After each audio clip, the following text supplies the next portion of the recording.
Hello and welcome families. You're with Khan Kutti Stories and I'm yours MRK. ஒரு ஊரில் ஒரு சிற்பி இருக்காரு. அதாவது இந்த கல்லுலாம் சிலை செய்கிறவர். அவர் செய்கிற வேலை அவருக்கு சுத்தமாக பிடிக்கவே இல்லை, லைஃப்பில் சந்தோஷமாகவே இல்லாமல் இருக்காரு. அதே ஊரில் ஒரு பணக்காரர் இருக்காரு. அவருடைய வாழ்கிற வாழ்க்கை, அதாவது பணம், புகழ், அந்தஸ்து அதெல்லாம் பார்த்து இதெல்லாம் நம்மகிட்ட இருந்தால் எவ்வளோ நல்லா இருக்கும்னு நினச்சி ஏக்கத்தில் ஒரு பெருமூச்சு விடுறாரு. என்ன அதிசயம் நடந்துச்சுன்னு தெரியல. அவர் யாரை பார்த்து ஆசைப்பட்டாரோ, யார் வாழ்க்கை வாழணும்னு ஆசைப்பட்டாரோ அவரை மாதிரியே இவரும் மாறிடுறாரு. நல்ல பணக்காரனா, நல்லா ஜாலியா, சந்தோஷமா, நிம்மதியா வாழ்றாரு. பட் மறுபடியும் அவருக்கு ஒண்ணு தோணுது, நம்ம ஏன் இன்னும் இந்த பணக்காரனாவே வாழ்றோம்? இதை விட பெரியது அந்த ராஜா வாழ்க்கை தானே, நம்ம ஏன் அந்த ராஜாவே வாழக்கூடாது? அட, அவர் நினைச்ச மாதிரி ராஜாவாவும் ஆயிடுறாரு.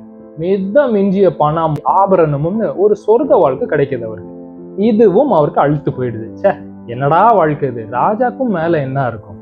ராஜாவுக்கும் மேல வானம் தான் இருக்கு. ஆமா, நம்ம ஏன் இந்த சூரியனா மாறிடக்கூடாது? ஏன்னா இந்த உலக மக்களை இந்த சூரியன் தான் எப்போ எந்திரிக்க வைக்கணும், எப்போ தூங்க வைக்கணும்னு டிசைட் பண்ணுது. இப்போ சூரியனாவும் மாறிடுறாரு. ஒரு நாள் அந்த சூரியனையே மறைச்சிட்டு இருந்துதான் அந்த ஒரு மேகம். இது யாரடா சூரியனையே மறைக்கிற அளவுக்கு சக்தி படைச்சது? நம்ம ஏன் இந்த மேகமா மாறக்கூடாது? மேகமா மாறி மழையா இந்த பூமியை நோக்கி வராரு. இந்த மழையே ஏதோ ஒண்ணு இழுத்து தள்ளிக்கிட்டு இருந்துச்சான்.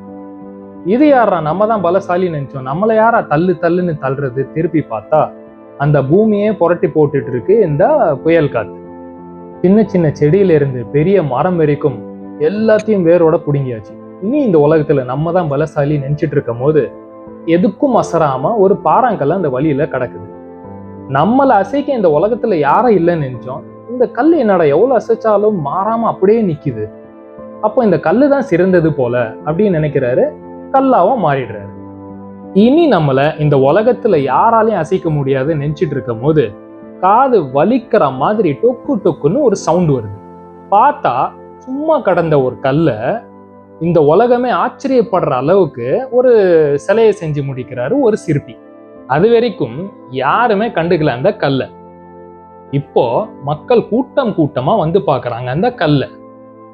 அடேங்கப்பா, எவ்வளவு வித்தைகள் இருக்கு அந்த சிற்பியோட கையில அப்படி நினைச்சிட்டு நம்ம இந்த சிற்பியா மாறிடக்கூடாதுன்னு நினைக்கிறாரு. திரும்பவும் தொடங்கின இடத்துக்கே வந்துடுறாரு அந்த சிற்பி. இவ்வளவுதாங்க மனுஷனுடைய மனசு. நம்ம ஆசைக்கு ஒரு அளவே இல்லை. நமக்கு எப்பவுமே மற்றவங்களுடைய லைஃப் தான் கலர்ஃபுல்லா தெரியுது. நம்மளுடைய ஒவ்வொருத்தருடைய லைஃபும் எவ்வளோ அழகானதுன்றது நம்ம என்னைக்குமே உணர மாட்டோம். First start loving your self. அப்போதான் உங்க வாழ்க்கை எவ்வளோ அழகானதுன்னு உங்களுக்கு புரியும். இந்த கதை உங்களுக்கு பிடிச்சிருந்தா சந்தோஷமா லைக் பண்ணுங்க, உங்க ஃப்ரெண்ட்ஸோட ஷேர் பண்ணுங்க. முக்கியமா உங்க கருத்துக்களை இந்த கமெண்ட்ஸ்ல பதிவு பண்ணுங்க. மீண்டும் ஒரு நல்ல குட்டி ஸ்டோரியோட உங்களை மீட் பண்றேன். திஸ் இஸ் கான் குட்டி ஸ்டோரிஸ்.